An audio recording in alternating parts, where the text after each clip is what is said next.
You want to be present for the people that are there, and safe in the knowledge that anything work-related can absolutely wait on Christmas Day to the following day or beyond, 100%.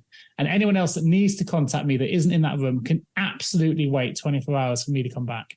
For me, when I realized that, mate, it was massive. I was like, whoa, that's the best day for me. Yeah, that is really interesting. I would encourage people, where possible, to have more Christmas days during the year then, in that regard. Well, 100%. I mean, there's some learnings in there for sure, right? Welcome to the Mindful Paths podcast with Nick Day and Harry Kalimnios, where we explore the fascinating worlds of mindset, mindfulness, fitness, well-being, vitality, leadership and personal development. Our goal is to provide you with the insights to help you live a more fulfilling, happier and healthier life.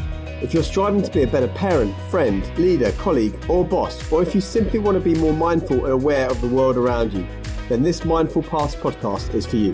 We invite you all to eavesdrop on our conversations, and we challenge you to discover a new insight to help you on your own journey towards personal growth and positive change. So sit back, relax, and let's begin our journey together on the Mindful Paths podcast. Harry, and now that we've got the recording bit sorted out, how are you doing, buddy? How are you feeling? You're in a different location today. Oh yeah, I'm in the house in Brighton. So I've sort of moved, not quite. I've moved a few things in, and I've got still haven't completed the paperwork, but I'm in for the time being, which is great. And yeah, apologies, couldn't make it last week, but you know what happened is my voice totally disappeared, and I think I came down with probably the new Chinese bug that's going around. There is a lot going around, to be fair, at the moment. There's something that there's yet another COVID that's emanated, I think, out of China, it seems, but so I think I probably caught that, and I was out of it. Like last Tuesday, I think I finished my job at like 11 o'clock, and by 11:30 I was home and I was in bed till about 3 PM. So I think I had a virus, and I couldn't speak properly, and that's hard when I'm speaking for a living. So I really struggled Monday, Tuesday, Wednesday. Thursday it sort of came back, and then now it's back. So we can talk, we can do our chat, which is great. Happy days. Yeah, and we thought I should have bought my Christmas hat, but I think we're going to get another episode in before Christmas. But we're going to start with a bit of a Christmas theme and talk about preparing for the festivities, right? Because the holiday times are supposed to be a time of fun, joy, and all the other things. But actually, there's a lot of stress associated with the holidays. In fact, the American Psychological Association, in prep for this, I had a little look at the stats on this because you said we'll talk about it. And 38% of individuals report increased stress during the holiday period. So it makes sense that we talk about it. Yeah, I think so. I think, and also at the beginning of December, because I thought, partly what prompted it is obviously I got ill last week, and I was thinking, it's kind of rare for me to get ill, but there are times of the year that you're going to be more susceptible. So there's lots of things going on with Christmas, like that's happening that we can talk about. For example, how we each manage that period, because it's different for you and me, because this is what I was thinking about, with the stress, is that I tend not to get I don't have much going on, if I'm honest, at Christmas. Like I don't have like loads of office parties, so I don't belong to any office.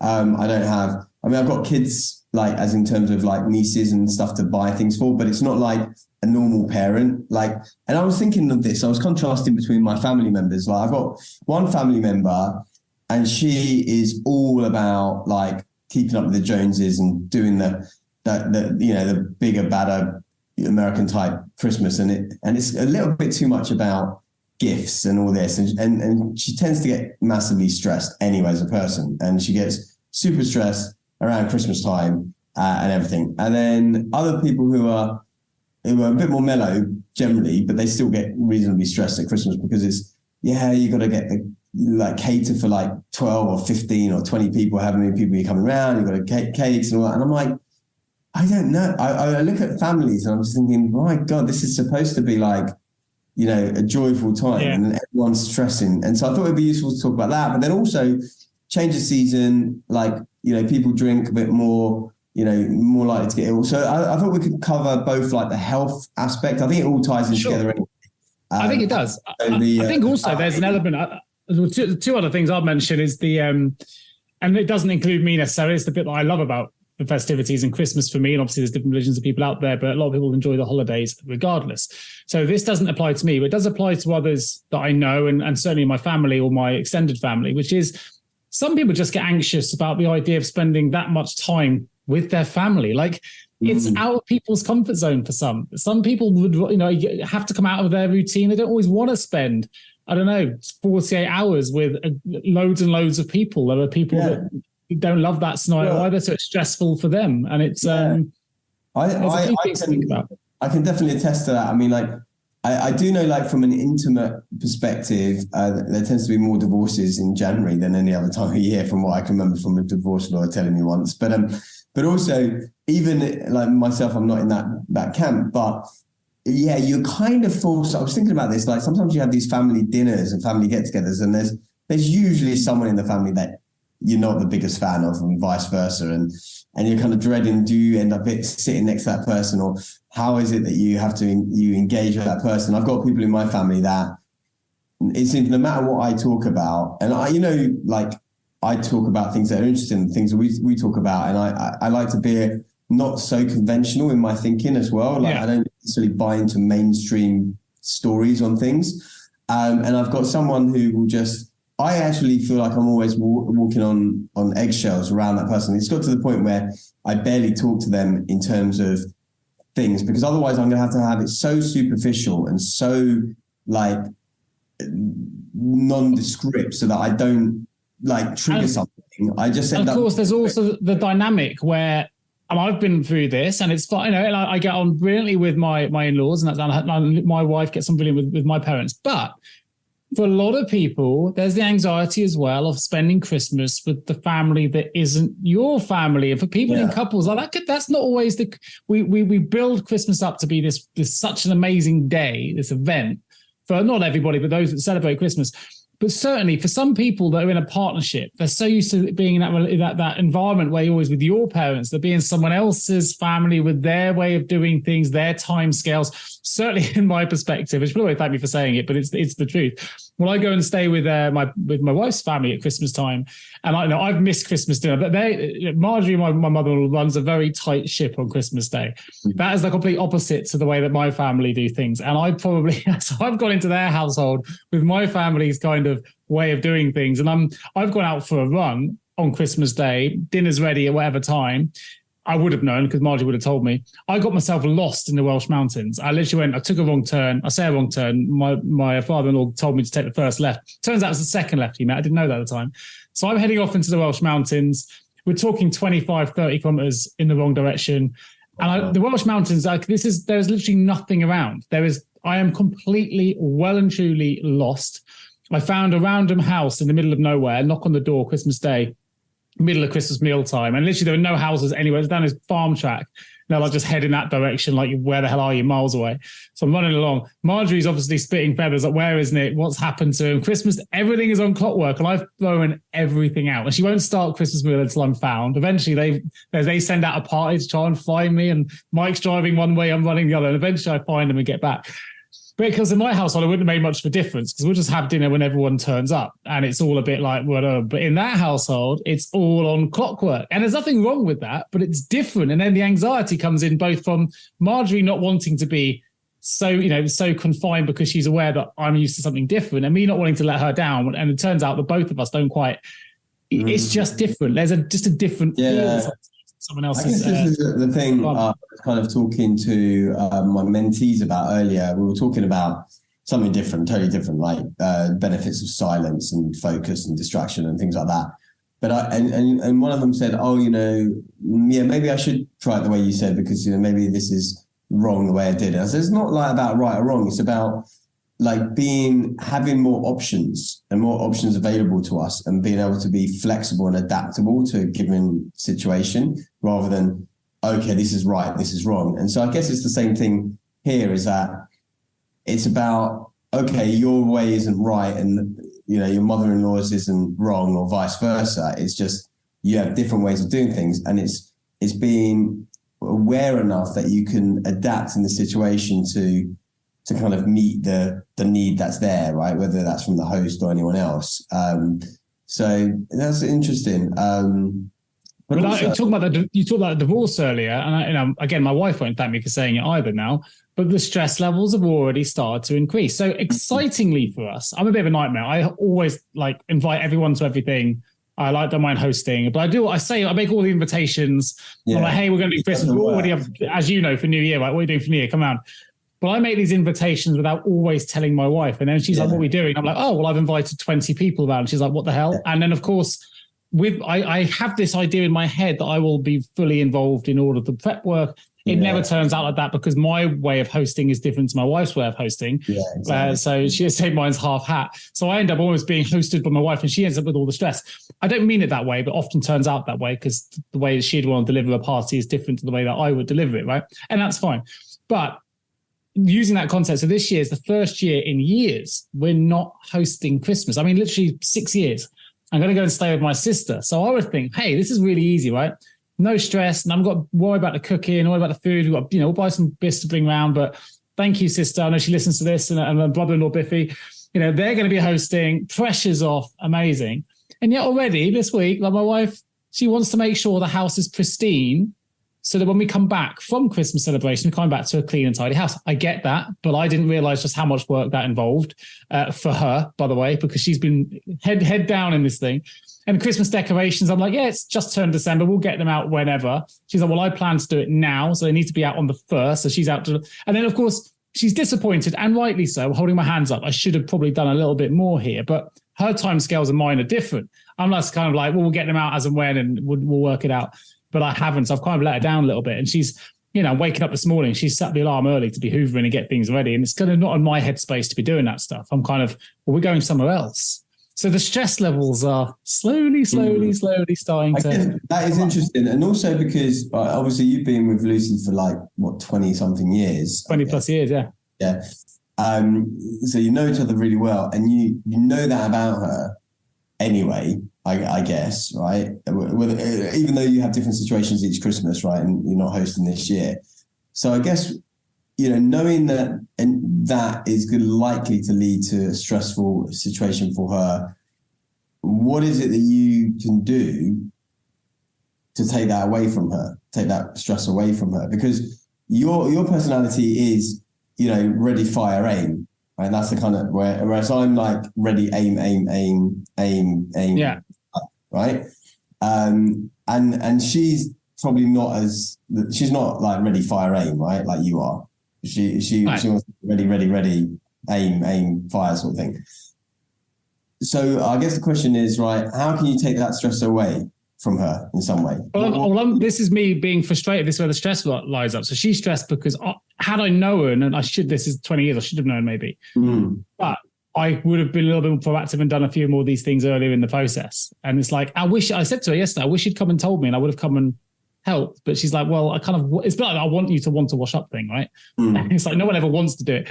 But it's like I needed her to come and tell me, and I would have. That's from the break. She's like, isn't it? It is. Oh yeah, but she's like, well, I don't want to come and ask you. I want you just to come and do it. And it's like, well, I get it. So, we're in different priorities and different things, right? So, but there were things coming up. There were certain jobs as well in our own lane. So outdoor decorations, that's kind of my thing. I haven't done it yet, but I will. I'm not expecting she wouldn't get on and do that. She does the internal one, and I guess because it's always been like that, I haven't really thought about it. But she's like, it doesn't always have to be like that, Nick. By the way, it'd still be nice if you got involved in that bit as well. And she's absolutely right, because I love the Christmas spirit. I'm all over it.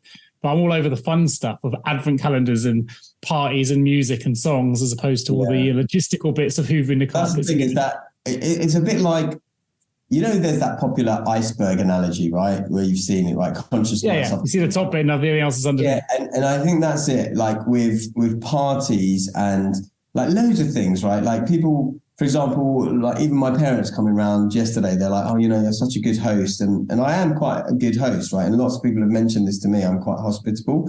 And it's a Greek thing anyway to be hospitable. But people often don't see the amount of work that goes in behind the scenes to get to that point, right? Whether it's prepping food items, knowing the menu, strategizing so that that you can cook that kind of food while still entertaining. There's a lot that goes on. And I think probably Lucy knows all that, and you're probably more on the top part of the iceberg where you're like, oh, let's just have a party, we'll invite people, we'll be fine. But then you know me, right? You've been to our house for these things, so you've known each other long enough. I mean, she'd call me the glory chef in the sense that Lucy will do most of the cooking in the week, but as soon as you have guests, suddenly I'll get out and do it, and it's like Yeah. I'm not one to say, and I get it. I'm trying to be more aware. She does it 360 days a year, and then you do 5 special occasions.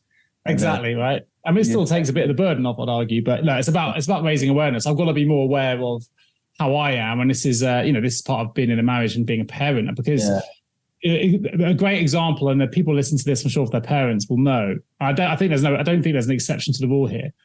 But when you go around to someone's house who's got kids, and you always think, oh my God, why don't we keep our house as tidy as these guys do? But of course, when everyone comes to our house looks the same. When you have guests, you end up, what people don't see is the blitzing that goes on before people come around of hiding things. Kids are just a nightmare, or something our kids are. Everything goes everywhere very quick. Why on earth, Leo, have you just brought down your entire bedroom and deposited it in our living room in the last 10 minutes? Like, it would take you 3 hours to get rid of all that stuff. But somehow, in us trying to prepare for these guests coming over, within 10 minutes, you've absolutely obliterated the place. Yeah. And it's like, it drives you up the wall. It's funny because I see that, like, I'm in this house, right? And every time I've come to this house, which is, my sister's lived here for about 12 years, right? So I'm buying her house, as you know, I think. And she's got 2 kids now. But for most of that time, there was just 1 child. But every time I came here, and I don't think she listens to the podcast, but I've told her this to her face anyway, but she thinks she's quite organized and tidy, right? But obviously, you know me, I'm organized on another level, I think, from most people. You're on a slightly higher scale. Yeah. And I've known her since she was born, and I know what her bedroom was like when she was a kid. And it was a total, like, pandemonium, clothes everywhere. So she's never been super tidy and organized, and she's really last minute. Their house was always like that. And so she always gets offended when I say that. She goes, oh, no, it's messy right now. But I'm like, I've come here, like, on average 5 times a year for the last 10 years. I've been here at least 50 times. Probably 45 of those times it was what I would deem as, a little bit messy. But it's different because when you're when I leave something somewhere, it stays there because I'm by myself, right? I'm the only one that's going to possibly move it. When you've got 3 or 4 people living in a 3-bedroom house or something like that, it's going to get crazy messy. And so it's really different. And I can't really fathom. I still haven't found my Oura ring. That's just gone. That has just disappeared. It's somewhere in my house. It exists. Oh yeah, exactly. I think there are other stresses as well, which are often overlooked. So, I mean, I'm experiencing this now, and I'm sure many are listening to this, right? So we're going into the holiday season. Most people book it as annual leave. But it means that not only are we trying to cram in last minute work-based activities where you're trying to get everything in, want to close down so you're not working over the Christmas period. So everyone's panicking or phonetically trying to hit their targets or their deadlines or whatever it is they've got to do. In amongst all that, we're trying to fit in additional social activities because there'll be Christmas parties, there'll be Christmas drinks or late night shopping events or carol singing events or kids, what do you call them? Nativity plays and God knows what else. It's really difficult. I mean, even today, I've had to. I had a review to do this morning, and my wife was like, "But you've got Leo's carol service," and I've scheduled them both for the same time. I'm like, "Oh no, different diaries, bad management." So I'm like, "Oh, I've got to move the review so that I can do the carol service." These are things, and now suddenly I'm an hour behind for the rest of the day trying to catch up. Now, of course, I could have managed that diary a bit better, but there are lots of these things that start getting put into people's diaries that you feel to a certain degree sometimes obligated to do those things. And you've got to find time to do the Christmas shopping, which we know people find it stressful, buy food, if you're hosting, all those things ready. And we've got to fit all these deadlines in and potentially we're hosting people as well who come to your house a bit early.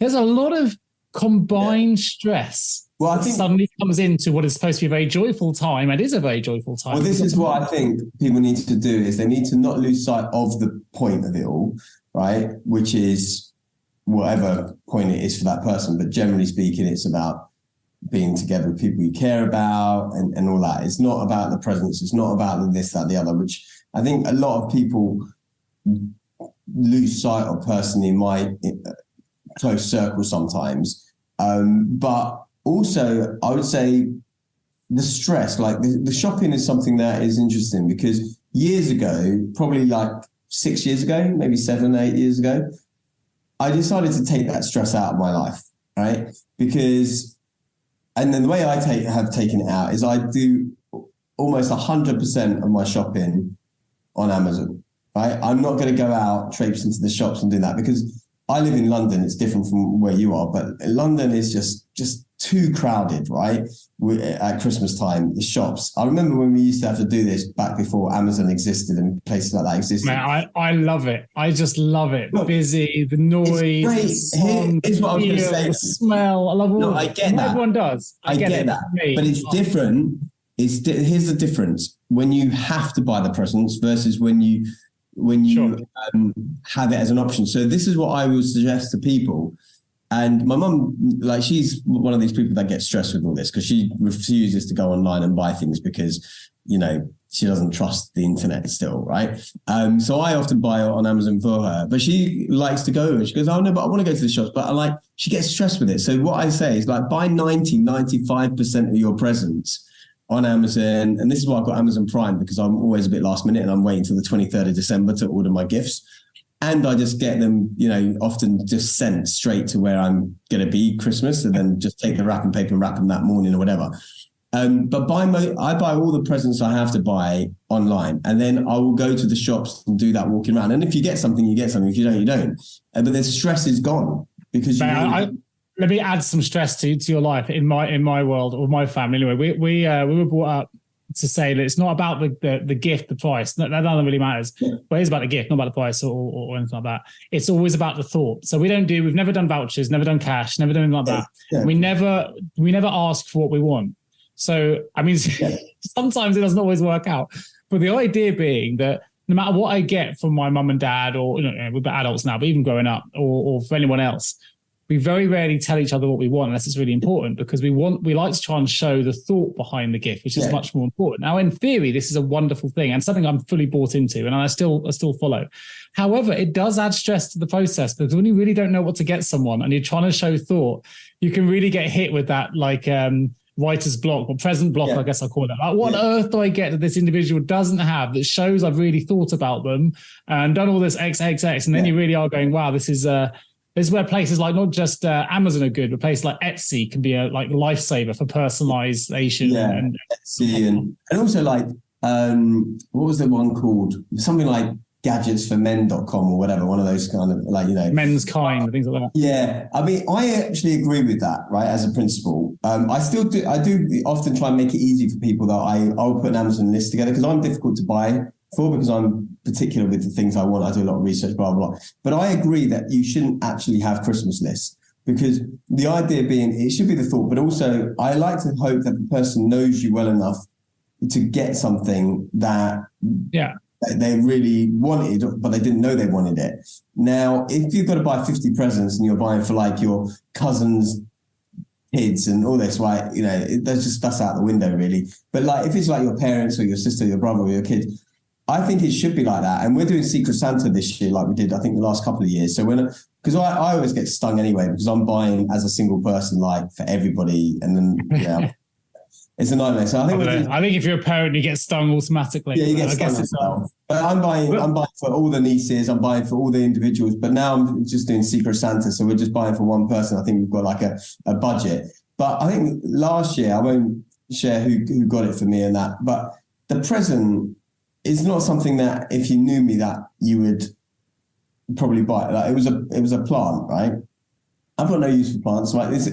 It was really impractical, because it was stored. You're like the worst person to get. It was stored in my parents' house for like 2 or 3 weeks without being watered or anything like that. Right? So by the time it came to me, it was basically dead anyway.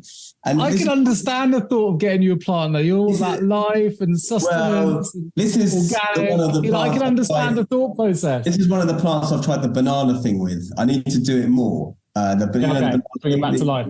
Yeah. But I just thought, like, most of my plants tend to die because I don't keep them good, and I have a fake plant which actually has done very well over the years because it doesn't need any work. But I just thought, I don't know. It's just like. But let me give you a top tip. If there's anyone listening to this, this has been, and I get in lots of trouble with my mum if I forget to do this, and I say this because I have forgotten to do it in the past. And it wasn't set up in the background, just picked it up. So I got nothing to do with Christmas, but a friend of mine, Ed and Helen, sent me a book to the post. And Ed and Helen, of course you do, no, Ed, because they've been on the cycle tours with us, but completely random, completely out of the blue, which are the best gifts are when something just arrives, you're not expecting it. It's, and it's a thoughtful gift. So sent me this book. It's called Coffee First, Then the World, One Woman's Record-Breaking Pedal Around the Planet. And it speaks to me on many levels, right? The cycling, the traveling, coffee. I mean, everything in that title is like completely me. They know the author, which helps them. So they met the author, got the book, sent me a copy, like a wonderful gift. For me, there's all the thought things in there, and I loved it. And it wasn't for my birthday, it was just a lovely thing to have. So I think there's a book for everyone. If you're struggling with thought, there's always a book for someone you can use it. But top tip, if you want to really personalize it, my mum would tell me off here. So if you are listening to Ed and Helen, I'm not criticizing you, my mum would. The book is amazing. If you ever give a book though, she'll always say, write inside it and personalize the inside thing, the date, the thing. So I've got loads of books from my mum, and every single one is written on the inside. Hey Nick, this is for, thought of this for them, and sign. That's the bit where you take all the value out of the book if you want to resell it. But really personalizes the inside sleeve. I'm kind of 50-50 with that, because on the one hand, you want to show that there was thought involved and blah, blah, blah. But on the second hand, if they don't like it, then they can't give it away. Unless what I've started to do, though, is I make sure it's on a page where they can tear that page out, hopefully, and give it to someone else. So let's talk about some of the coping mechanisms then. I mean, one thing I think comes to mind here, something we talked about before, which is the Stoic philosophy, right? Of control what you can. It says you're in Christmas, concentrate on what's important, control what you can, cope with what you can't, and concentrate on what's important. So I think there are certain controls we can put into play here to help us deal with what is a very stress-free period. And one thing that I use, I've got on my desk here, I've used it every year. I've never really thought about it in context of until today's conversation, but I naturally have done this. So obviously do subconsciously think about it, but it hasn't been practiced. Is I use the Eisenhower Matrix. And the Eisenhower Matrix, for those not familiar, is a productivity tool, really, a to-do list tool, which kind of links things into what's important, what's urgent, what can be deleted, and what can be used. Now, Eisenhower was, those obviously, was the American president. I don't know which one, you might know because you've been over the history. But his quote was, I have two kinds of problems, the urgent and the important. The urgent are not important and the important are never urgent. But the idea is, there's loads of things on Google. You can Google this, but Google Eisenhower Matrix essentially allows you to put all of the important tasks. So the things you have to do before a certain date. So if you are Christmas shopping or there are Amazon deadlines, you put them in one particular box. The things that can absolutely be deleted because you think you've got to do them, but actually when you analyze it, you don't. The things that can wait till the new year. And sometimes as a visual tool, I would say that can be a really, for those still in their working environment, trying to prepare their work, their family, their hosting, their present buying, and all the other bits that go in between, there's probably no better time to be utilizing that kind of tool. Yeah. What are the kind of things that you use to help with your stress? Honestly, I think I don't get massively stressed at Christmas because I don't feel like I've got the same stresses, because I'm a bit like you would say the decorations. I'm like, I'll get to that when I get to it, right? But I haven't got anyone badgering me for it one way or the other. So those stresses don't happen for me, I would say. The stresses that I tend to find at Christmas are more the interaction ones that we were talking about, I think, where you're with people that maybe you've avoided most of the year for one reason. Yeah, the social awkwardness bit. And I struggle with staying quiet sometimes. And sometimes I can seek a spirited debate. And so what I've tried to do, and it kind of goes against my values as well, is bite my tongue. And again, it goes back to that concentrate on what's important. Okay, is it important for me to prove this person wrong and have my point put across? Or actually, what's the most important thing here? Well, the most important thing is that my mum and dad are feeling happy and that nothing is stressing them out because I'm arguing with someone at dinner, right? So I think that's what I do, but I do struggle and I don't sometimes enjoy it because I feel like I can't be my freest self. I want to just be able to relax and have, those good times, playing the card games and the charades. And actually a lot of the time, this is the other thing I tend not to do much of, because it will lead to the problems, is I don't drink very often at Christmas. I have a glass of champagne because I like the champagne. Often I don't take wine because I don't drink the wine, although interestingly enough, we're doing Christmas here and I found a natural wine store around the corner from my sister's house. So I'm going to go buy some natural wine and actually enjoy Christmas. But usually I don't drink because when I drink, loose lips. And so that's one of the things. Let me ask you a question, and whether this relates to you or certainly if it doesn't relate to you, may relate to others that listen. if you think of the law of attraction bit in reverse, right? So the idea that when we focus on what we don't want is also what comes to us. So the idea that you're probably going to Christmas fully focused on really wanting to avoid this particular individual that just sours it for you. But ultimately, therefore, you probably naturally end up typical sat next to them or with them. Is the idea of what we focus on something too much, even if it's a negative thing. You end up with that thing. Is there anything you can do to, or for others listening who are in similar situations, what can we recommend to improve the situation? Because there's a certain person that comes to mind when we think about this stuff. And that's someone that I loved in a book that changed the way I viewed the world, which is Dale Carnegie's How to Win Friends and Influence People. The ideal being that actually, if there is someone you really don't get on with, what you should do is start with that individual first. Talk to them, listen to them, get them all their stuff out, go make conversation, let them say everything they've got to say. So they've exhausted themselves. You got to listen, you got to bite your lip and tongue or whatever and just let it all out. But then they're done.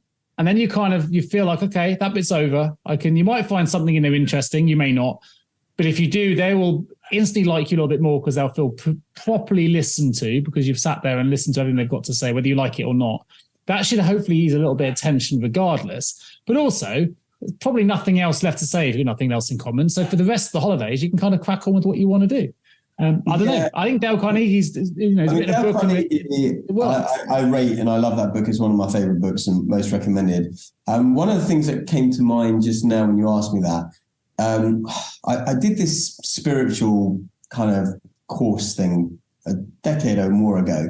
And basically I went, it wasn't a course, but I went to this, I actually ended up driving all the way to Birmingham for an afternoon to see this spiritual leader who apparently even just in his presence, made changes. I didn't really feel any of that, but it was a whole process. I can't remember what it's called, and I had lots of documentation and I actually did a lot of the work. In fact, I remember, I think in an earlier conversation, we were talking about what we were thinking about when we cycle. And I was saying, asking you what you think about, and you're thinking, just thinking about the next data point. Yeah.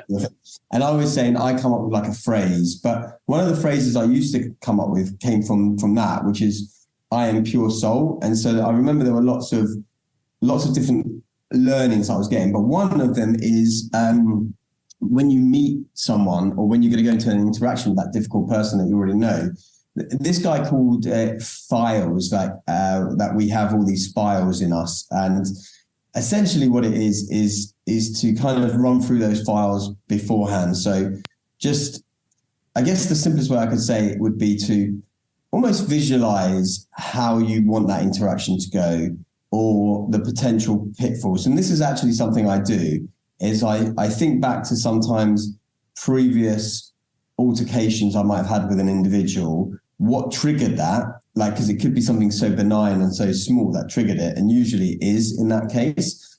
And I try to play out, if something similar were to happen, how would I deal with that? And also asking myself, what's important to the situation in this moment? Is it that I'm right? Or is it that I let that person, like you say, run out of steam and have their little way? And so I guess it's going in with it's kind of like going in with a game plan. It's like going. You have to bite your tongue, though, don't you? Because it's not about you being right, which is the whole Carnegie piece. Even if you know that you are, and obviously he gives a great illustration of this with the Bible story, which is well worth. I think we talked about on the show before. He doesn't correct someone who he knows is incorrect because in order to correct them, it would have shown them up at the table, and who was that going to serve? No one. It just would have dampened the atmosphere of the whole party. And I think there's something, I've definitely fallen foul of this sometimes. I hear something I know is wrong and I'll deliberately challenge it because I want it to be right. And I realize in challenging it, actually it's serving no one but me. And it doesn't ever look good to try and prove you're right. So in that instance, I still think the way you continued that statement just a moment ago is, or do I just let them talk it out? And I think that's probably what you do. Just let them out, listen. They'll thank you for it. They'll see you differently because they'll feel listened to. Whether, of course, you have or not is another matter, but they'll feel like you have. Yeah. And you might just find it changes the dynamic. Yeah, absolutely. I mean, I think... It does involve willpower, though. I mean, it does involve a lot of willpower, but also a lot of cognitive awareness in the moment. And this is what I'm saying. I don't tend to drink because that drinking depletes that. And it does, I agree. Awareness. But actually, speaking of drinking, I think it might also be useful. I remember years ago, I wrote a blog post about how to survive the holidays. And this is also what prompted me suggesting this as a conversation today, because I don't have lots of Christmas parties and stuff going on, but people will, right? You probably have a team party, an office party, some social things. And when you have a lot of these parties, right, there's a lot of stress because of the buying the presents, a lot of stress because of doing the decorations. Then you've got stress from lack of sleep. And then when you have these parties, you don't eat as well. And so that's why we're going to get more susceptible to being ill, change of weather, all of that. I guess the question is, and I'll give some of my tips, but how would you suggest to someone how they might navigate to stay as healthy as possible over this next period of time? And granted, we need to manage our stress, but let's say on the practicalities, right? You got a party on on Tuesday with your team, and then you got another one on the Thursday with, you know, the wider company, right? What do people do you think? You know what? I think this isn't a million miles away from the to-do list thing we were talking about earlier, although it's in a different context. It's the idea of Diarise, do, delegate, delete, right? So for a lot of people, they're already planning, like they've had like Stop October, or they're not going to drink in January or dry January, whatever it is they're going to do. So I think if you start with the Diarise piece, I think it's okay if you're not a big drinker, but you're going to let yourself, you got to let yourself a little bit of a rope, I think, and let yourself off a little bit over Christmas, where you're allowed to eat a bit more, be merry more than you would be, if that's the way you want to be. Because there's one time of the year where I feel like it's okay. And some people need that recovery. We talk about recovery a lot. We're so head down and focused all the time. I'm not saying there's a different kind of recovery. I know you'll probably challenge me on that, but I think there's a social recovery here where you just get family time. And sometimes that does involve joining in with the merriment of drink and food, if that's the way you want to follow it. If that's the case, that's okay. Put it in your diary, the days that you want to drink and eat, and let you give yourself those off days, if you like. And then diarise again when you're back on it again. If you want to recover, focus that in January. Have a fresh start in January, new year, new start. I think that links then to do. So if you do the things that you want to do, and that's not just limited to alcohol and food, but I think also, you know, what are the things you need to do before Christmas that you need to get done that are really important, like Christmas shopping, the prioritizing the food, the alcohol you need to get in, all the things that set you up. Now, you and I know, if you are worried about overeating and breaking up all the plans and good work you've done in terms of getting yourself healthy and fit, don't buy things that are going to be temptations post-Christmas. So buy the things you want to deliver on a great Christmas meal. That's fantastic. But it doesn't mean you need to buy 4 chocolate logs, 7 Christmas puddings, and all the things that go with it that, you know, we all overconsume anyway, but we also overbuy. Loads and loads of wastage. I think we still got a Christmas pudding from last year, several of them in storage, you know, in our cupboards, because we just don't end up eating them. So I think you can plan ahead and, you know, do the things you want to do, but be disciplined with it and make sure you know when you're going to do them. I think there's some delegation in here. So if I use my wife's example earlier, we've got to delegate a little bit more to the kids. She's got to delegate more to me. I think there's a conversation. If you're at work, you've got to delegate tasks out if you need cover. If you are going out on Christmas parties, there's loads of opportunities there to delegate responsibilities for making sure people get home safe, that you've got, you know, partners that can support you if you're, all the different things that are there. So I think delegation, sit down, look at the things that are causing you stress in the upcoming events, that whether it's a Christmas party or hosting Christmas or whatever, and try and work out what you can delegate. You and I have talked a lot when we talk about goals that we have and finding purpose and all these things. It's never about the how, it's always about the who. So who can help you to achieve the outcomes that you want? Now, let's say, for example, it's you, Harry, and you say, I'm going to this party. Now, you've got strong willpower, right? But let's say it's someone who's not as strong. For the first time, they said they want to have a dry Christmas. So the first thing I would say is don't do that alone. If it's your first time, who can help you on that journey? Who can you say to who's going to be at that event, look, I really don't want to drink this Christmas. I really don't want to overeat this Christmas. I really don't want to do X, Y, and Z. Who can help and support you in that process that's going to be there on Christmas Day? You might say to your mum, you know what, mum, I really don't want to, I'm letting you know in advance. I wonder as well, if anyone else starts pushing it, you can just say, actually, you know, just support me in making sure that I can commit to that. So I think there's a huge delegation piece there and support. And then delete's the last bit. Like, get rid of all the distractions, get rid of all the unnecessary bits. If you've got, you mentioned earlier, people have got a work party, Christmas party and everything else. Which one's important? Which one do you need to be at? Which are the events you don't need to be at? You know, do you need to be turning the Christmas lights on in 3 different towns and 3 different dates before Christmas? Do you need to, I know there's loads of things in there. There are so many things that, for example, wrapping presents. something that I dropped last year was adding bows and ribbons to every single gift, because I've never done hours. That. It looks pretty, but actually, you know what? It's just so time consuming. So I've deleted that from my list of things to do now. And actually, you can get people now who just wrap things up in I love it. I've probably been around for years. I've discovered these recyclable wrapping, which is a canvas wrapping. You literally just wrap it up, tie it up at the top. There's no folding or anything like that. And it's completely for the following year. Genius. But I think there are things like you can delete from what you usually do to save you time, give you more time, delete the tasks that you don't need to do over the Christmas period because you want to spend time with your family. So there you go. So I'll say diarise, do, delegate, delete. And if you get those 4 things working and you really know what you want to focus on, I think it'll help you commit to the tasks that you want to achieve over the Christmas period. Yeah.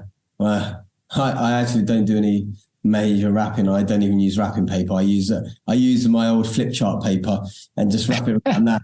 But that's why I can imagine you wrapping things up in toilet. Well, there's a lot of reasons why I never like that, and the cards. It's just like I think more paper wastage and like all of that from a waste perspective, and not just from an effort perspective. Because actually, if you do buy a nice present, and as Steve Jobs knew, it's all about presentation, right? Things are about the presentation, and it's the anticipation of the thing is usually more than the actual thing. Of course it is. And actually, there's been tests that show there's more euphoria in the anticipation. Yeah, exactly. So I kind of get it, and I feel like I'm shortchanging people to some degree, but also I'm thinking about my own stress levels. Like you discovered, right? Putting the bows on and doing the things just takes up more stress. But what I want to say is I've got a few tips here that from the blog post I wrote, God knows when it was, December 2015. But I think these are actually practical steps that I think people can take in addition to the ones you've talked about. So number 1, and I'm always banging on about this, drink more water.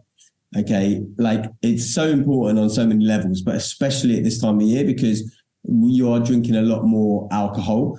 And so you're going to be more dehydrated in the mornings when you do that. So that would be drink more water. Number 2, fast days, as in like introduce days of eating lightly, or like soups or something like that, just to give your body time to recover from some of the excesses that you might be having. Then I've said on the parties, drink water in between your drinks that you drink. And if you're doing rounds, when it's your time to buy a round, buy a round for everyone else, but for yourself, just get the water on that round or something like that. And that's something I used to do a lot. And it really helps. Sleep more, because that's the best way to recover. So sleep when you can, like especially in winter, because you need more sleep when you need to hibernate. One that is probably not on most people's list, number 5, which I've been having every day anyway for probably about 12 years, is grapefruit seed extract. So it's kind of like a concentrated nutrient form that I put into. I had a lot of it last week just in water, but normally I put it to my juices every day. But usually if you have enough of that, you tend to manage the colds a lot easier if you do indeed get a cold. The other one, which is probably one for you, and number 6, is lighter exercise, because the body at the moment, it's got a lot of things going on in terms of the stresses of Christmas. You're way more prone to injury in the cold as well. Exactly, yeah. So maybe do the yoga session instead of the hardcore CrossFit session or something like that. It's like, I'll go for the sauna instead of the full-on session. So don't be afraid to do lighter exercise rather than skip it altogether as well. Like, let's say you've gone out drinking the night before a work thing, and normally you would do it at lunchtime, but you don't feel like it. Just go and have a sauna, just so you keep that habit going, and also so you don't throw the baby out of the bath for Christmas. Number 7, I've said stick to one drink. I realized that, I said I get hungover quite a lot, which is why I don't end up drinking. But a lot of it comes from that mixing of the drinks. When I stick to one drink, especially if it's one drink that I know, like a vodka and soda or something, then I don't usually have a problem. But just sticking to one drink, because it's the mixing, obviously, that creates the problem. One that you said already, number 8 on my list, is plan ahead. So I said, don't leave it all to chance. So, for example, let's say you're going out for your Christmas meal straight after work. You know that probably you're going to have a few drinks, and then there's going to be that rubbish finger food that gets given out and all this other. So if you know that's going to happen, right, can you make a sandwich or something at home that you can have at 4 or 5 o'clock in the microwave at work before you go out? Or if you know that you're going to feel hungover the next day, this is something we've talked about before, I think, is that have the ingredients for that fry up at home so that you don't have to go out to have that fry up. So if you know things are happening, impulse buying when you're hungover is a horrendous thing, right? You're going to come back with Pringles and Monster Munch and all kinds of stuff. So if you plan ahead and you say, okay, I am going to want crisps, so maybe I have those crisps ready, but I'm having the ready salted ones, which aren't full of dextrose and other chemicals, and, do that. Interesting bit of story here from a few years ago. So we ran obviously Christmas party. Well, I took the whole team into London. We went to a Michelin star restaurant. Like, it was a really expensive top meal. So we might have gone to Patrice or some proper market, smaller firm. Then it was about nine of us maybe in the company. And it was a very, very expensive bill at the end, but you're cheating your staff. But it's talking about the planning bit. So we obviously we ate too early, and the following day or day after, there was a expenses came in. My business partner was like, "Neil, what's this bill that we took the guys out and spent X amount of thousands, and it wasn't the thousands for the bill." And yet 3 hours later, there's a £200 bill in McDonald's, and you've ordered like 300 chicken McNuggets. I'm like, I don't know. I think what happens there is you've had a really nice meal. We've gone out. We've had loads more alcohol, and everyone's just got the munchies on the way home, despite how much we've gorged on. So as I says, it can save you some money and some better decisions if you plan ahead. It is hard. It is hard because that I've been in that case many situations, and like you say, you're not hungry, but then something that gets triggered in the alcohol, and how you manage that. And there might be a simple case of, actually, it's probably better off jumping in a cab and going straight home rather than getting the tube, because if you definitely is. Yeah, you're going to go find a cab that doesn't allow you to take a kebab in with you. Exactly. Yeah. The last couple, I think, which goes on to what you talk about, is eat well when in control. So, for example, you're going to go out and have that McDonald's after your Michelin star thing, but for your breakfast and for your lunch, where you've got that control, eat more healthily than you would normally, right? Have that extra portion of vegetables, have that whatever it might be, because you know that it's going to be worse later. And then the last one, which is what we've been talking about the whole time of this call, is manage the stress levels, right? Really important. And that might be as simple as finding time to meditate, go for the walk in the snow, whatever it might be, because it is super stressful time.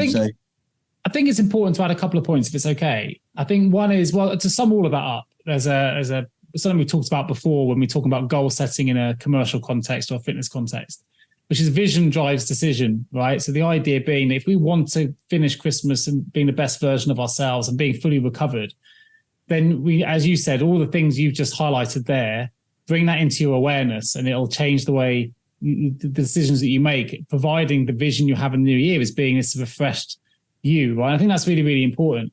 But you mentioned mental health there, and I think something is worth adding on. Two things I wanted to mention. One is really important we're aware of our own mental health, because it is a stressful period where there's a pressure on us that we must all be jolly because it's Christmas and it's festive. And therefore people feel like, well, why on earth aren't you? It's Christmas. You must be happy all the time. You must be happy. It's Christmas. You must be. And there's a pressure there where if you don't feel that way, actually that's adding to the mountain. It's difficult. But I think in addition to that, whilst we need to be aware of our own mental health, it's also a really good time to be aware of other people's, and just not always assuming that everyone is feeling like it's the best period of time of the year. We don't know what people are going through. And I think Christmas isn't, as you said at the start of this, it's not about the gifts. It's about family. It's about friends. It's about looking out for each other. It's about checking in on the people that you care about and having an opportunity just to say, hey, how you doing? Are you okay? Because the best gift you can give, I think, if you are in that moment of struggle, is to have someone just check in on you. It's way better than getting a book you don't want or a plant you don't want. Like that, anyone can buy something, but to actually put yourself your head above the parapet and say, look, mate, I'm just checking you're okay. Like, how are things? And is there anything I can do? And how do you feel? And, that can be the difference for a lot of people in what it makes or breaks their festive period. And I want to bring it back. Something I've mentioned before, and it's my favorite. So I know you've heard it, and I say this all the time because whoever came up with it is a genius, but I love it. Which is the Chinese proverb, which says, if you want to be happy for an hour's sleep, if you want to be happy for a day, you fish. If you want to be happy for a year, inherit a million. If you want to be happy for a lifetime, give to others. And that's what Christmas is about. It's not about the gifting. It's about the giving of time, the giving of empathy, the giving of compassion, There are people way less fortunate than ourselves who need support, raising our own awareness of ourselves and how we're feeling in this moment, but also raising the awareness of how other people may be feeling. And I know when you, for example, Harry, in times when we're not always feeling 100%, if I gave you the option of a plant you don't want, or I'm around you and said, look, let's just spend 10 minutes talking about how we can help see through the mud that you're struggling with, or how you're feeling. I mean, they're worlds apart. And I think it's a really important thing that often gets overlooked in all of the wrapping paper and the hyperbole and the forced celebration sometimes. You want it to be jolly for the right reasons. And I think sometimes we can lose sight of that. Yeah, I mean, I think, you're talking about giving, it reminds me of something I've been involved in for about 12, 13 years. And it all started, my whole journey, as you know, started around that 2010 period. So after we did our cycle trip, I went on my first what's called Basket Brigade. I don't know if you're familiar with this or not. You might be if you've heard Tony Robbins about it. Sounds amazing.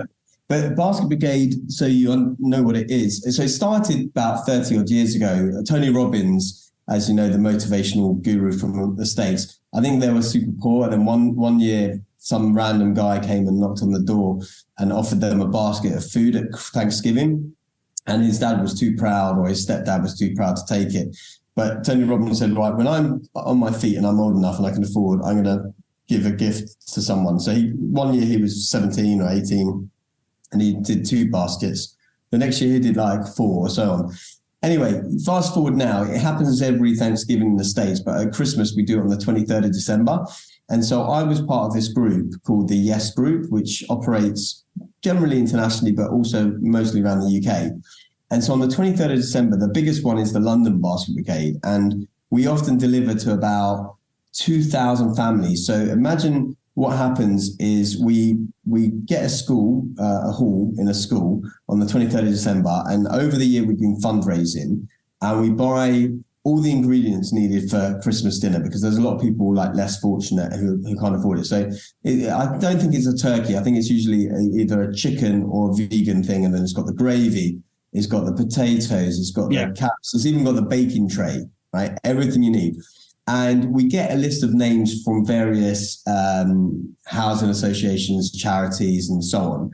And so the first half of the day on the 23rd of December, we normally arrive at, say, 6 a.m. if you're one of the early ones. And, the deliveries come around 6:30 and you form this human chain and you get all the deliveries off. Then there's a whole logistic thing going on. So you have all the different tables. And this is great for kids, by the way. There used to be one in Bristol, not that far from you, but I think the London one is the only one now. And they play Christmas music, they have an MC, and you have all these tables, and there's a whole system of how to put the baskets together. And you spend all morning doing that.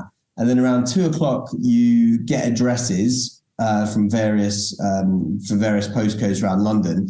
And, if you haven't got a car, like the first year I went on my bike. So I ended up going in a car, which ended up being a van that put my bike in, and we did 11 baskets. And we spent all day driving around London, and you knock on the door and you often don't get the person. But if you do, you don't say who it's from or anything like that. You just say you're just the messenger. And the face like that lights up when some of the kids open the doors or the parents open the doors and the kids see what's going on. It is crazy. And so I've been doing that pretty much every year. There's a couple of years I've had to miss, and this year I might end up having to miss it as well. But I do encourage people to look up Basket Brigade or basketbrigade.org. I think it's now. If we can put a link in the show notes, that would be quite nice. Yeah, because they're always needing funding and they always need people, especially if you're in London, in or around London. It's going to be in North London near Wood Green, a school in Wood Green. I think it's Woodside School, but you have to register because it's so popular these days. You have to register and it's a massive logistic thing. But that's good. We've recorded this early. There's time. Hopefully we can get people out there. Yeah, if you want to feel good, and it is about giving to other people. Some years I've done it and I've managed to do all the deliveries in the space of about an hour because I knew exactly where the postcodes were. But other times I was there till 10 o'clock at night, 11 o'clock at night. But mostly you're done by about 4, 5, 6 in the evening, depending on the traffic. It's amazing. Nice. It's what started me on this whole journey, to be honest, because before I joined the Yes Group, I went to my first ever Basket Brigade, and then I joined the Yes Group, then I got into personal development, and then I got into all these other things. So it actually is part of the reason I'm here. Well, I was just Googling to try to find the name of it because it was a brilliant YouTube video. You may have seen it. If you've seen the movie, and I'm going to highlight it, I'll put this in the show notes for people that are interested because it's a fantastic story that links, not about Christmas, but it links to what we're talking about. It's called Abundance. Have you seen that? Rings a bell. So it's all about, it's only about half an hour long, but it's about all the students during the pandemic who managed to, basically food banks in America, they managed to find all the food that was being wasted and get it logistically is an amazing story because how they managed to get logistics sorted out is a phenomenon in itself. But it's just an incredible story about how they managed to recycle to a certain degree all the food that was going to be unused due to the pandemic and logistics and other issues. And they managed to get it to the people that needed it. And they fed millions and millions and millions of people. I'll put it in the chat so you've got it here. But definitely, if you've got 28 minutes to spare and you want to see what a little bit of good can do if you're giving to others, a little bit of, as you say, collaborative spirit and energy. It's a really, really wonderful story that is educational as well about how the food bank system works in the US. But it was quite inspiring. I haven't seen it. And again, it's all about students going, you know what? All this is being wasted and we can help people here. We can do something. Yeah, I mean, that's the main thing, right? Like the main thing is keep the main thing, right? And what is the main thing? It is about a period of giving. So it's not just giving to other people. Give to yourself. Give yourself a break. Give yourself time to not be so stressed with the shopping and the presents and the decorations and all of that. And your main thing is your health and your mental health, your physical health. Showing people around you that you love them and caring for them. And so what if the present comes late or it's not quite the thing that they wanted, or right? It's about giving. And I think this is why I like things like what you were talking about now and Basket Brigade and all of that are important because they show what it's all about, right? And if you want to get out of your own problems, the best way to do that is to help other people with theirs, I think. And so that might be something I think people can take away and think about. And I've just got the link, so I'll check that out. Yeah, it's really, really good. I'll share it in the show notes as well. And it's I think, look, it's a wonderful time. It's a stressful time. There's do you know the story of the fox and the turtle? It's quite interesting. You like my parables. I don't know if it's a parable or not, but it's quite an interesting story. I think there's another one, the fox and the hedgehog, which is for a different day. There's a fox and the hedgehog. So one day a fox is walking in the forest and they spots a turtle and they thought, oh, I'm going to have a great dinner tonight. And the turtle thought to himself, I'm scared. Oh, should I run? Oh, I'm too slow to outrun the fox. So, of course, the turtle just goes inside its shell. The fox paces around the turtle all day, but eventually gets really, really tired of waiting and leaves. And I highlight that because I think, well, my understanding of the story, it might be different to yours, but the way I read it is, look, like the fox is whatever's plaguing you. So the negativity, the people, the stress, the worry of what's coming up, depression, sadness, just the overwhelm of everything that's coming on. We can't always outrun it. And if we do try and outrun, it's going to catch up to us. So sometimes it's better to be like the turtle. Like, don't fight it all. Surrender to some of it because we're going to be with those people. Do it with awareness. Delete the things we don't need to do. Observe the reality we're having. Show a little bit more patience and maybe kindness. And I think just find a safe space of calm. Like it goes so quickly, and we always think we've put all that effort in and it's gone in a day. It's like Christmas, it's done. It's over. If you find a place of calm and enjoy yourself with a state of mind that involves patience, I think we can change our relationship with Christmas. I think you can change it even with the person you don't get on with. If you change the mindset that you're going into that social process with. I'm sure there are other meanings you could take from that story for sure. Well, I mean, story. I think you can use it in that context. Look, that story reminds me of, have I ever told you, this is a true story about, so you said, was it the fox and the turtle? This one is about the lion and Harry. Have I told you Lion and Harry? Okay, yeah. Go on. So that story just reminded me of this situation. So actually I was in Tanzania on safari with Joe, Joe Hine. Yeah. So we were there back in 2006 and we were camping out on safari, and the guy had told us before we went to bed, do not get up in the middle of the night and go to the toilet block because lions come over to the toilet block because that's where the waters are and stuff like that. In the middle of the night, I always need a pee. And so I wake up and I'm like, I'm not going to go over to that toilet block because I was told not to go over there, but I'm busting for the loo and Joe is right there and I don't have a bottle with me or anything like that. So I decide I'll unzip the tent.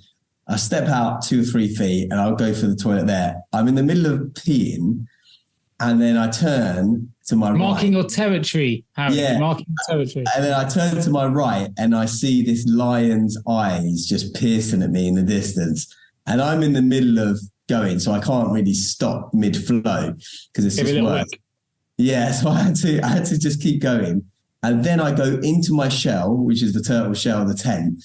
And then for the next 45 minutes, all I hear is the lion pacing around my tent. And I'm lying there going, and I'm literally going into my sleeping bag shell thinking, do I wake up Joe? Because then it's just 2 of us stressing out, and I can feel my stress happening and the pheromones. But in the end, like the fox in your parable, it kind of couldn't figure out how to get in or how to do things. And it just walked off anyway. And actually, I was too exhausted to stay up much longer, and I got tired. But that story just reminded me of that. And I was thinking, it's a good example. If you go out the tent, all the stresses come, you're faced with all your stresses, right? Go into your shell, find a place of calm. Yeah. Breathe, and I'm sure there's lots of things. And then the stress went away. The stress went away on its own. Yeah. I didn't have to do anything. I didn't have to. I'm sure you some of your breathing techniques would have come into play as well. I wouldn't have had them back then. And this was 2006. No, so I didn't. I wouldn't be have a bit more zen now, even with the lion outside. Well, I don't know if I would. I'm not sure I would. I had a friend of mine. I don't know if he listens. Not a friend of mine I work with. Similar story. We're going off piece now, but I think it's relevant. He went on a walking safari, and hopefully I'm retelling this correctly. He went on a walking safari with two guys had their guns. The guys protect them. They're doing this walking safari, and a hippo, which are apparently one of the most dangerous animals in the safari. Yeah, they are. Yeah. So a hippo sees them. They startle this hippo, and the hippo charges them. Now, you're feeling quite calm when you've got 2 guys with guns. It's all right. No, they must have seen this before. And he said, it's only realized there was a panic when both the guards literally dropped their guns and legged it or just ran away. Like, they didn't use them. And it was just left us all scrambling, going, if they're running, you've just got to run. Like, it just took all of that sense of calm. The idea of having any kind of protectors around you was instantly dissolved when they started legging it. And it was like, okay, as long as I can run faster than the slowest person, I'm going to get away. I'm going to be okay. Right. I'm going to be okay. The guns were just show, I guess. The guns for them, they're just for show to make the tour. Just for show, to give the people they were taking on tour a little bit more reassurance. But in reality, it wasn't used. It's amazing how we can use objects like that to give us a sense of calm when actually it's... Anyway, they all survived the story, but he told me that. But there we go. So I guess, we should probably wrap it up. But I guess the thing for people then is, I guess, look at the big picture when it comes to all of this, right? That's what I would say. With everything, look at the big picture. And also one of my big stress management tactics is this too shall pass. So if you are getting stressed about the shopping and the presents and what's going on, it doesn't last forever. And so will you really even think about it too much in 6 months' time? Probably not. So don't get too stressed about it now. And also look after yourself, because and this would be the thing I think of mostly is there are lots of parties, there's lots of stress, there's lots of late nights. So do what you can when you can to make yourself strong and get through. That's the control what you can, cope with what you can't, and concentrate what's important. I'm going to take the other angle on this because I'm a super excited Christmas bunny, and I'm going to say, look, go with all great energy, embrace it, be sociable, drink if you want to, eat if you want to, but it's an opportunity to prioritize what's important. It's an opportunity to delete what isn't. It's an opportunity to show caring and love for those that may need it at this time. Give, be merry, have a wonderful holiday. Hopefully we'll have another podcast for them. But, let's not forget what it's all about, which is about giving to others, not in the gifting sense, but in the sense of energy and compassion and empathy and love. And your focus, right? Have a decent conversation, put your phone away and actually give someone 10 minutes of your time uninterrupted without your phone anywhere near.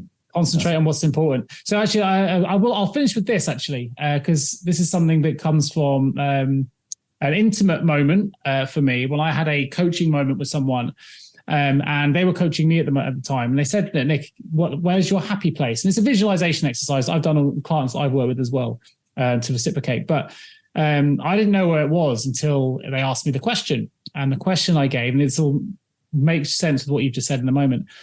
the answer I gave was Christmas Day. And Christmas Day was really important for me because in the moment that we went into the conversation, it was like, you know what, I can visualize it really clearly. I've got my family around me, I've got my kids, I've got usually my parents, all the people I love the most in the world, my wife.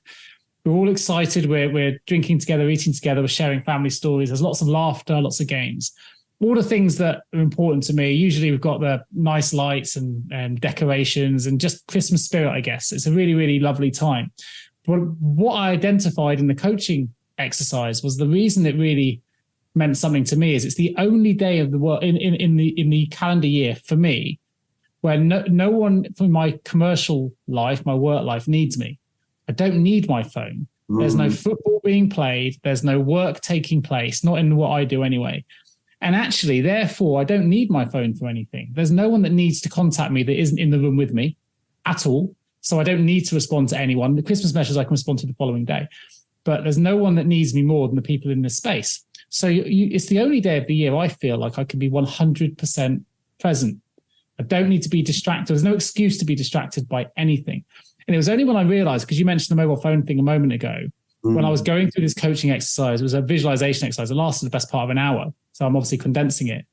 But there was a bit of an insight moment, an awareness moment when, you know what, I love it because I'm not distracted by those things. That is interesting.